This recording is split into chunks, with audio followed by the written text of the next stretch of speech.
YouTube के online platform पर आपका स्वागत है। उत्तराखंड एलटी ग्रेड का जो सीडीपी का फर्स्ट पेपर है उसमें थर्ड यूनिट से महत्वपूर्ण 15 क्वेश्चन हैं जो मैं आप लोगों के साथ डिस्कस कर रहा हूं। तो सबसे पहले क्वेश्चन देखते हैं और एजुकेशन टेक्नोलॉजी से रिलेटेड क्वेश्चन है और बहुत महत्वपूर्ण क्वेश्चन है। तो सबसे पहला क्वेश्चन है स्क्रीन पर, उसको देखते हैं कि समकालिक संचार के निम्नलिखित उदाहरण हैं।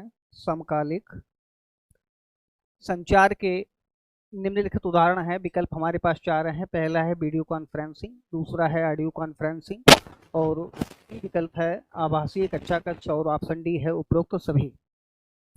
तो जब हम देखते हैं समकालिक समकालिक संचार से तात्पर्य होता है जो संचार जो है लाइव होता है और तत्काल एक जो व्यूअर्स होते हैं, ऑडियंस होते हैं, वो लाइव जहाँ पर इंटरेक्शन करते हैं। यानी कहने का मतलब ये है कि जहाँ पर लाइव संप्रेषण होता है, ऑडियंस देखते हैं, तो वो समकालिक संचार के उदाहरण कहलाते हैं। तो इसमें हम देखते हैं वीडियो कॉन्फ्रेंसिंग लाइव होता है, ऑडियो कॉन्फ्रेंसिंग भी लाइव काइंड होता है, लाइव के प्रकार का होता है, और आभासी कक्षा कक्ष वर्चुअल कम्युनिकेशन भी लाइव होता है। तो चारों विकल्प इसके सही हैं, तो इसका जो विकल्प होगा डी राइट होगा।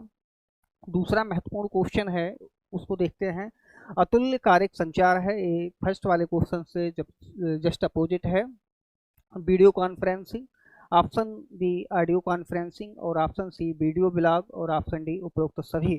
तो अतुल्यकालिक संचार वो संचार होता है जिसमें ऑडियंस को बाद में जो ब्लॉग होता है या यूट्यूब होता है, कंटेंट होता है, बाद में उसे देखने को मिलता है, इफ लाइव नहीं होता है। तो हम इसमें देखते हैं कि वीडियो कॉन्फ्रेंसिंग लाइव संचरण होता है, ट्रांसमिशन। ऑडियो कॉन्फ्रेंस भी लाइव ट्रांसमिशन होता है, वीडियो ब्लॉग नहीं होता है। तो इसका जो राइट आंसर होगा वो सी होगा। नेक्स्ट क्वेश्चन देखते हैं, क्वेश्चन नंबर थर्ड। अधिगमकर्ता के पोर्टफोलियो का आकलन है। चार विकल्प हैं। अभिलेख विश्लेषण, अब विकल्प बी क्रियाकलाप आधारित विश्लेषण, ऑप्शन सी अवलोकनात्मक विश्लेषण और ऑप्शन डी है कार्य विश्लेषण। क्वेश्चन नंबर थर्ड को हम देखते हैं। तो अधिगमकर्ता के जो पोर्टफोलियो का आकलन होता है वो अभिलेख विश्लेषण कहलाता है। तो इसका जो आंसर सही होगा वो ए सही होगा। नेक्स्ट क्वेश्चन देखते हैं, क्वेश्चन नंबर 4। ये क्वेश्चन जो है भारतीय शिक्षा के विकास से रिलेटेड क्वेश्चन है। त्रिपिटक शास्त्र किस धर्म से संबंधित है? चार विकल्प हैं हमारे पास। पहला है बौद्धिक धर्म, वैदिक धर्म, दूसरा विकल्प है बौद्ध धर्म और तीसरा है जैन धर्म और चौथा विकल्प है जो डी है वो इस्लाम धर्म है। तो जो त्रिपिटक हैं, त्रिपिटक शास्त्र जो हैं ये बौद्ध धर्म से रिलेटेड हैं, तो इसका बी आंसर सही होगा। नेक्स्ट क्वेश्चन देखते हैं, क्वेश्चन नंबर 5। निम्नलिखित में से आईसीटी एकीकरण का उद्देश्य है। सीखने के परिणामों का अनुकूलन, विकल्प बी अधिगम में छात्रों की भागीदारी बढ़ाना, विकल्प सी संसाधनों के उपयोग में अर्थव्यवस्था के लिए सोच को बढ़ावा देना और विकल्प डी है ज्ञान आदान प्रदान के घंटों के संदर्भ में शिक्षकों का कार्यभार कम करना। तो चार विकल्प हैं और चारों विकल्प में हम देखते हैं आईसीटी एकीकरण का जो उद्देश्य होता है वो होता है सीखने के परिणामों का अनुकूलन करना, इसलिए विकल्प इसका ए राइट होगा। नेक्स्ट क्वेश्चन देखते हैं, क्वेश्चन नंबर 6। बहुत इंपॉर्टेंट क्वेश्चन है। एम आई एम ई का क्या अर्थ है? चार विकल्प है। मल्टीपल इंटरनेट मेल इंटर, विकल्प बी है मल्टीपर्पज इंटरनेट मेल इवेंट और विकल्प सी है मल्टीपल इंटरनेट मेल एक्सटेंशन और विकल्प डी है मल्टीपर्पज इंटरनेट मेल एक्सटेंशन। तो जो MIME का जो पूरा नाम होता है वो होता है मल्टीपर्पज इंटरनेट मेल एक्सटेंशन। तो इसका राइट आंसर डी होगा। नेक्स्ट क्वेश्चन देखते हैं, क्वेश्चन नंबर 7। कक्षा कक्ष में विचार संप्रेषण होना चाहिए। बहुत इंपॉर्टेंट क्वेश्चन है, संप्रेषण से रिलेटेड है। विकल्प ए प्रजातांत्रिक, ऑप्शन बी राजतांत्रिक और ऑप्शन सी मिला जुला और ऑप्शन डी सामान्य। तो जो कक्षा कक्ष संप्रेषण होता है वो प्रजातांत्रिक होना चाहिए, तो इसका जो राइट आंसर होगा वो ए होगा। क्वेश्चन नंबर 8 देखते हैं। शैक्षिक प्रौद्योगिकी सहायता करती है, एजुकेशन टेक्नोलॉजी से रिलेटेड क्वेश्चन है। शैक्षिक प्रौद्योगिकी सहायता करती है, ऑप्शन ए कालांश बनाने में अर्थात पीरियड बनाने में, ऑप्शन बी है संप्रेषण करने में, ऑप्शन सी है काम बढ़ाने में, ऑप्शन डी है शिक्षण को उपयोगी बनाने में। तो एजुकेशन टेक्नोलॉजी का प्रयोग जो होता है वो शिक्षण को उपयोगी बनाने में किया जाता है, तो इसका राइट आंसर डी होगा।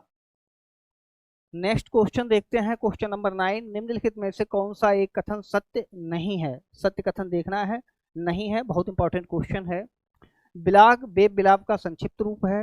ऑप्शन बी, वर्ष 1999 में पीटर मरहूट ने बिलाग शब्द का प्रयोग अपनी निजी वेबसाइट पर किया था। ऑप्शन सी, बिलाग लिखने वाले बिलागर कहलाते हैं। और ऑप्शन डी है, बिलाग शब्द अमेरिका में 2000 में प्रचलन में आया। 4 विकल्प हैं। अब हम इनकी सत्यता देखते हैं। तो बिलाग वेब बिलाग का संक्षिप्त रूप होता है, बिल्कुल राइट है। वर्ष 1999 में पीटर मरहूट ने बिलाग शब्द का प्रयोग अपनी निजी वेबसाइट के लिए किया था, ये भी सही है। बिलाग लिखने वाले बिलागर कहलाते हैं, और ये भी सही है। तो इसका मतलब जो विकल्प डी, ये कथन सही नहीं है। नेक्स्ट क्वेश्चन देखते हैं, क्वेश्चन नंबर 10, बहुत इंपॉर्टेंट है क्वेश्चन नंबर 10 भी। फेसबुक की स्थापना किसने की थी? 4 विकल्प हैं। मार्क जुकरबर्ग ने, ऑप्शन बी पीटर मरहूट ने, ऑप्शन सी करीम खान ने, ऑप्शन डी जैक डोरसे ने। तो फेसबुक की स्थापना मार्क जुकरबर्ग ने की थी, बिल्कुल राइट आंसर ए होगा। नेक्स्ट क्वेश्चन है, ये भी बहुत इंपॉर्टेंट क्वेश्चन है। सूक्ष्म शिक्षण का विकास हुआ था। 4 विकल्प हैं हमारे पास। स्टैनफोर्ड विश्वविद्यालय, ऑप्शन बी ऑक्सफोर्ड विश्वविद्यालय, ऑप्शन सी ओहियो विश्वविद्यालय, ऑप्शन डी उपरोक्त में से कोई नहीं। जो सूक्ष्म शिक्षण का इतिहास हम पढ़ते हैं तो पता चलता है कि सूक्ष्म शिक्षण का जो विकास हुआ था वो स्टैनफोर्ड विश्वविद्यालय में हुआ था। तो विकल्प ए राइट इसका आंसर है। नेक्स्ट क्वेश्चन देखते हैं। सर्वप्रथम शिक्षण के क्षेत्र में मशीन का उपयोग किया गया था। ऑप्शन ए सिडनी एल प्रेसी ने, ऑप्शन बी स्किनर ने, ऑप्शन सी कोहे ने, ऑप्शन डी टर्मन ने। तो सर्वप्रथम शिक्षण के क्षेत्र में मशीन का उपयोग जो था सिडनी एल प्रेसी ने किया था। तो इसका राइट आंसर ए होगा। नेक्स्ट देखते हैं क्वेश्चन नंबर 13। क्वेश्चन नंबर 13 देखते हैं। प्रतिपुष्टि प्रणाली के कार्य हैं फीडबैक के, बहुत इंपॉर्टेंट क्वेश्चन है।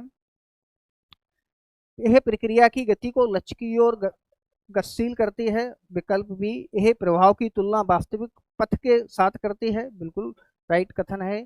तीसरा, यह त्रुटि संकेत का प्रक्रिया के पुनः निर्देशन के लिए प्रयोग करती है। तो जब हम फीडबैक के बारे में पढ़ते हैं, समझते हैं, तो पता चलता है इसके तीनों विकल्प सही हैं। तो राइट आंसर डी होगा, उपरोक्त सभी। नेक्स्ट क्वेश्चन देखते हैं, क्वेश्चन नंबर 14। शोध सम्मेलन के लिए आयोजित किए जाते हैं। ऑप्शन ए मार्गदर्शन के लिए, ऑप्शन बी एकत्रित होने के लिए, ऑप्शन सी खुशी मनाने के लिए, ऑप्शन डी उपरोक्त सभी। तो जो शोध सम्मेलन जिनका आयोजन किया जाता है वो किया जाता है मार्गदर्शन के लिए। तो इसका विकल्प ए राइट होगा, मार्गदर्शन। नेक्स्ट और अंतिम इंपॉर्टेंट क्वेश्चन है, और वो है एक उत्तम केस स्टडी की कसौटी है। बहुत इंपॉर्टेंट क्वेश्चन है, कई बार परीक्षाओं में क्वेश्चन पूछा गया है, तो इसको आप देखें। गुप्त प्रलेखन, ऑप्शन बी सत्यता, ऑप्शन सी वैधता, और ऑप्शन डी है उपरोक्त सभी। तो जब हम देखते हैं शोध सम्मेलन, सॉरी, एक उत्तम केस स्टडी की कसौटी जो होती है वो गुप्त प्रलेखन भी है, सत्यता भी है, वैधता भी है, उपरोक्त सभी। तो इसका जो राइट आंसर होगा वो होगा उपरोक्त सभी। तो ये 15 इंपॉर्टेंट क्वेश्चन मैंने आप लोगों के साथ डिस्कस किए हैं, और बहुत इंपॉर्टेंट क्वेश्चन है। और निश्चित रूप से जो एलटी ग्रेड का पेपर होगा सीडीपी का, उसमें 30 क्वेश्चन जो है वो आपके सीडीपी से पूछे जाएंगे, जिसमें बहुत सारी यूनिट हैं। और उसमें ईटी जो एजुकेशन टेक्नोलॉजी है उससे मैंने क्वेश्चन आपके लिए तैयार किए हैं। Thank you. नेक्स्ट क्लास में फिर इंपॉर्टेंट क्वेश्चन पे डिस्कस करेंगे। तब तक के लिए धन्यवाद, नमस्कार।